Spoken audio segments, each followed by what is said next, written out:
A lot of you, I would venture to say, have heard of companies such as IBM, Google, eBay. Am I right on that?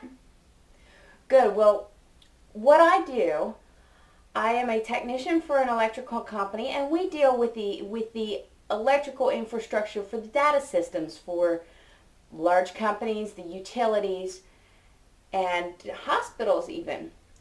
Well, a while ago, I was sent out to work at IBM's campus in Poughkeepsie, New York. They had an incident, and there were 5 technicians, including myself, that were sent out there.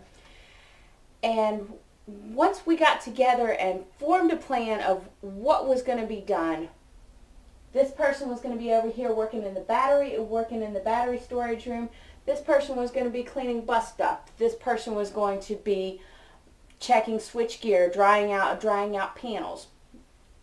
That was, once we formed our plan of attack, we made a plan and we worked our plan, and in the course of working, we had several conversations, both concerning the equipment we were working on, as well as the equipment that we would like to see installed at this place, and then some extra curricular conversations as well. But one of the common threads was the use of nuclear Navy jargon. There were 4 of us that were former Navy. 3 of those had been what we call Navy nukes. Anybody have an idea what a Navy nuke is? No, no. You think Navy nuke, you think we're going to blow something up, right? Well, that's not what a Navy nuke is. A Navy nuke goes through extensive training to operate the reactor plants and the support systems for the reactor plants on board the aircraft carriers and submarines. And within the program, we develop our own little language. And because we have our own little language, when we're with others that have that similar background, it makes it easier to know exactly what one person is talking about. And what I want to do is I want to introduce you to that language today. I'd like to take you through some of the common things that we say, give you a little bit of background on where they came from, what the experience, where we picked this saying up at, in the pipeline, on a ship, where do we get it from, and also kind of show you how it's used in the industry today. Now, the first thing is, I say don't nuke it. Somebody tells you don't nuke it. What do you think? Don't microwave that? Well, that's kind of a no-brainer, but that's not what Navy nukes mean, or former Navy nukes mean, when we say don't nuke it. When we say don't nuke it, we're talking about don't think too hard. You're overthinking the problem. The answer's right there in front of you. This could be when we're looking at logic for an automatic transfer switch, or simply checking the protection on a system to ensure that it's de-energized before we put our hands in there and go, ah! That's what we mean when we say don't nuke it. We also, hand in hand with that, we also tend to say, well, nuke it out. Wait a second, I just told you not to nuke it. Don't nuke it out? Really? Don't nuke it out. Don't nuke it. Don't nuke it is don't overthink it. But nuke it out means think it out. And in the pipeline, we go through, like I said, a year and a half of extensive schooling before we see our first real live ship or submarine, as the case may be. And when we are going through the school is more than just physics and math and materials and chemistry. The school is, this is how you need to think. This is how you troubleshoot. There are steps. Electrical troubleshooting, for instance, involves, okay, here is the circuit that is a problem. Where is the problem? Where is the failed component? That's where we learn to take deliberate, thought-out steps. Take a reading across half of the circuit. Take the reading across the other half of the circuit. Is it good? Now that we've identified the half of the circuit, we'll split the circuit again. Take a reading again. to determine, and we do so on and so forth until we find that one little thing that has caused a malfunction. We'll do that a lot. We will do the same, apply the same logical thinking to troubleshooting circuit breakers. When I test a circuit breaker, a lot of times I'm testing something that has been rebuilt. I'm verifying that it operates electrically. Often I will see a breaker that will charge but does not close. Well, that tells me that I need to evaluate the closing circuit, check contacts within the circuit, check the wiring. But it's much more deliberate to check the circuit than it is to point A to point B to point C to point D to point E, and so on and so forth. Now, the next thing that we often say is we refer to somebody as a nub. What's a nub? No, a nub is not the end of your cigar when you're done smoking. A nub is not just some little thing that sticks up off of a plastic jar or plastic anything. A nub is a non-useful body. Where we nukes pick this up at is we pick this up at our first command. When we arrive fresh out of school, I have no qualifications. I'm scared to death. I don't know anybody. What am I going to do? I am not useful until I can stand watch. Until I can support a watch bill, and a real watch bill. A watch bill where I am actually responsible for happenings within the reactor plant and within the electrical plant. Until then, I am a non-useful body. What do I need to do? Well, they hand me a stack of qual cards and they say, go get qualified. I look at it and I go, ah! No, it's really not all that. I need to, step by step, again, logically progressing, learn the basic theories and systems for each watch. And then I will turn around once I have a good grasp of basic theory, basic systems, even maintenance activities. I turn around and I say, okay, I'm ready to take this qualification exam. The exam is set up, given to me. I turn around and I'm all nervous and I'm thinking, oh my gosh, how am I going to do this? Do I remember this formula? How do I explain this? I can't remember the casualty procedure. What do I do? But I do my best on the exam. And once I've scored a 70 on that exam, I'm then ready for an oral board where somebody with higher qualifications than myself, often an officer, would ask me, what do you do if you see these indications? How do you do this standard operation? It's at that point in time, after I pass that board, that I have now become a useful body. Well, a lot of times now, when we get with the particular shop that I work in, we bring in people with no skills, teach them how to build switchgear, how to repair circuit breakers, how to start from scratch and make what's sitting in your utility substation down the road. We do that, and sometimes we get people with skills.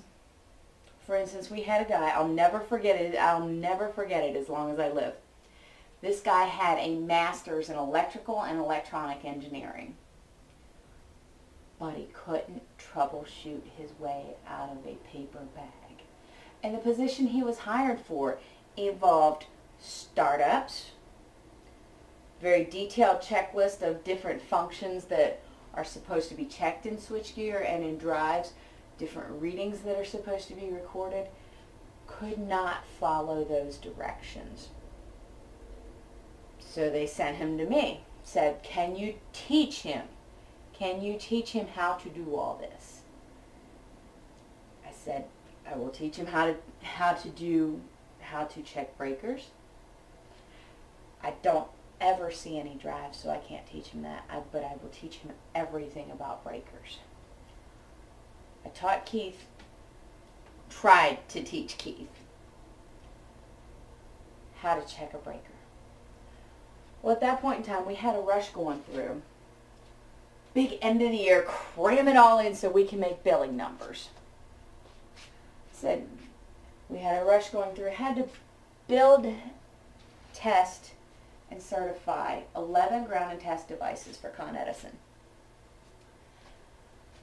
One person would do all the fiber, one person would do the copper, another person would do the wiring.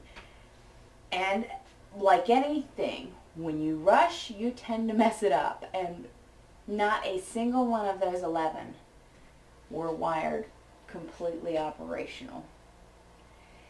I brought in a ground and test device for Keith and a ground and test device for myself. I said, check this. He worked his way through checking. Says, okay, what's next? He says, I said, check this. And when he got to where he was ready to test the electrical operation of this unit, it would not work. And I said to him, I said, here you go. Here's a wiring diagram. Here's the schematic diagram. Your problem is obviously in the closed circuit. Find what's wrong. You have a master's in electrical engineering. You should be able to do that. But instead, he couldn't even read the wiring diagram. Could not read it, could not make sense of it. Made him a nub. I had no use for him, and shortly thereafter, the company didn't have any use for him any longer either. Now, we've talked about some standard things before we get into actually operating and actual evolutions. So, when we're getting ready to take and do work, we have to make sure the system's safe. Nobody wants to stick their hand into 15,000 volt gear and get a nice little shock. You might not be going home the same way you came into work that day, if you do, right? So what we'll do is we will tag it out. It's another common Navy term. Well, when you tag something out, in the Navy there's two types of tag outs. There's a caution tag out and a danger tag out. The caution tag out just gives you directions for operating or energizing equipment in a safe manner, such as there's a valve that might be tagged with a caution tag that says only open this valve if the ship is greater than 14 miles from land, for instance.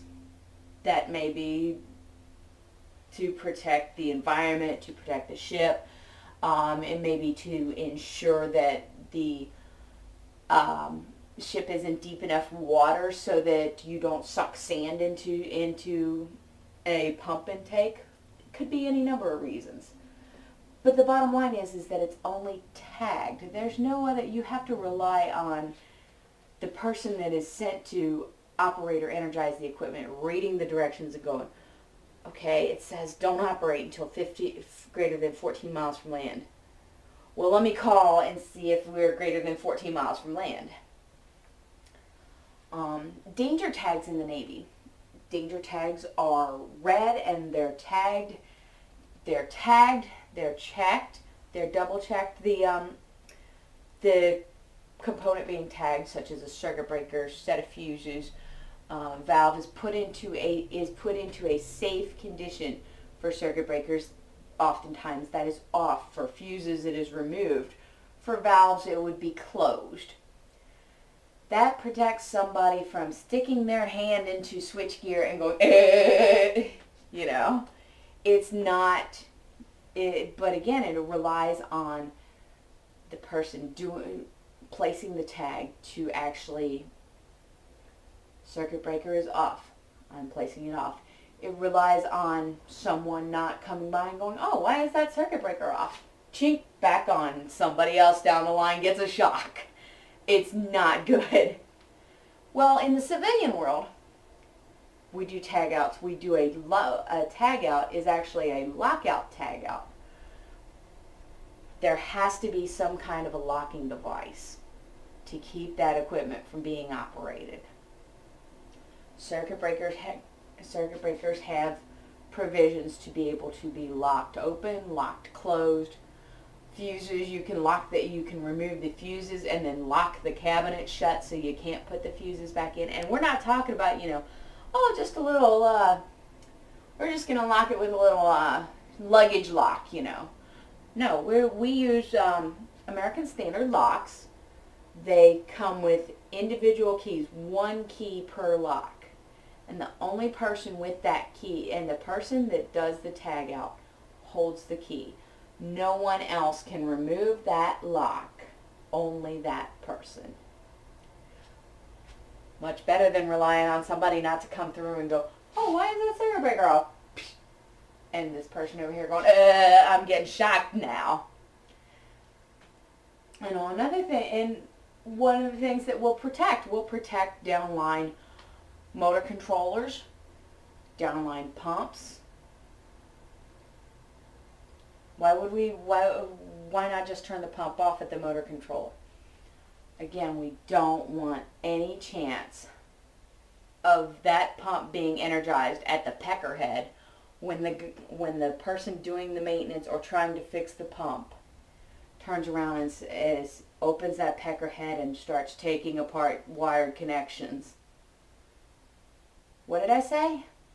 I said pecker head? Really? No. I'm not calling the guy working on the pump a peckerhead, okay? The peckerhead is a little junction box on the side of the pump where the wires from the motor controller come in and the wires from the motor on the pump, or any motor for that matter, not just a pump. Could be a compressor, could be a dryer, any kind of a motor. That junction box where it is connected to its power supply. That's the peckerhead. Why do we call them peckerheads? Well, on a ship or submarine, there are junction boxes literally everywhere. There's junction boxes for lights, junction boxes for controls, junction boxes for alarms. There are junction boxes everywhere, and often within 2 to 3 feet of each other. So instead of referring to something as the junction box for the ABC pump, well, that to me says the junction box that is between the motor controller and the peckerhead. That's why we call it a peckerhead. Because it doesn't get any more specific than saying that part of the pump is what we're working on. Finally, one of the other things that we work on is we work on what's called an ABT, an automatic bus transfer system. In civilian terms, that's an ATS switch, an automatic transfer switch. What they do is they ensure continuity of power to critical loads such as hospital lighting panels. You don't want the lights off in your OR, do you? I didn't think so. Well, the automatic bus transfer, it starts on one source, and if that source loses power, it will black out for a period of time until it moves to the other source. Well, an ATS switch does the same thing, and the big difference between the two is that an automatic bus transfer, the technology is so old, it's done through resistors and relays and actual moving contacts. Whereas with ATS switches, the automatic transfer is done, you have a solid state electronic relay that says, okay, I just lost power here. It sends a signal to another relay, says, do you have power over there? This relay says, I've got power over here. This relay sends a signal to this relay. It says, open open the circuit breaker for the dead side.